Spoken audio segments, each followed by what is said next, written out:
नमस्कार. मी शामराव मोकाशी, अध्यक्ष राजाराम बापू पाटील रिक्षा संघटना. महाराष्ट्रातील प्रत्येक रिक्षा टॅक्सीवाल्यांनी हा व्हिडिओ ऐकायचा, पूर्ण ऐकायचा, आणखीन सगळ्यांना शेअर करत राहायचा. कायदा बदललेले आहेत हेही लक्षात ठेवा. आता आपण रिक्षा वगैरे चालवतो, प्रवासी आपल्याला भाडं देतात, आपल्याला प्रवाशांना एका ठिकाणाहून दुसऱ्या ठिकाणी सोडत असतो. सगळ्यांनाच गडबड असते. आपल्याला बी व्यवसाय करायची गडबड असते आणि प्रवाशाला बी लवकर जाण्याची गडबड असते. हे मात्र लक्षात ठेवा. कारण आता प्रत्येकानं चांगला विचार करावा लागणार आहे की अनेक म्हणजे रिक्षा चालकांना कुठलं कुणाचं पॅसेंजरचं सामान विसरलं तर ते देतात परत. मी असं काही त्यांना ही म्हणत नाही, देत नाही असं. परंतु आता आधुनिक तंत्रज्ञान आल्यामुळं प्रत्येकानं लक्षात ठेवा, आपल्या गाडीत प्रवासी बसले, गडबडीत आहेत किंवा पाऊस आहे, ते पटकन आपल्या गाडीत कुठलं सामान विसरून गेले, आपल्या गाडीत सामान विसरून गेले तर तुम्ही नजदीकच्या पोलीस स्टेशनला ते सामान घेऊन जावा, पोलीसवाल्यांच्याकडे जमा करा. आता नाहीतर काही अशी लोक म्हणतात, कोण बघतंय आणि काय होतंय.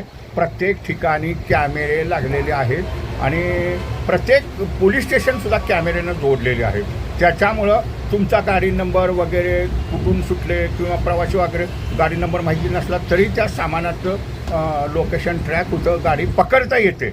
आणि मग पुन्हा आपण म्हणतो कोण बघतंय, काय बघतंय. परंतु रिक्षा टॅक्सीवाल्यांनी तर हे जरूर लक्षात ठेवा, जर कुणाचं आपल्या गाडीत सामान विसरलं तर नजदीकच्या पोलीस स्टेशनला, म्हणजे जवळ पोलीस स्टेशन असेल तिथं जाऊन ते सामान जमा करा.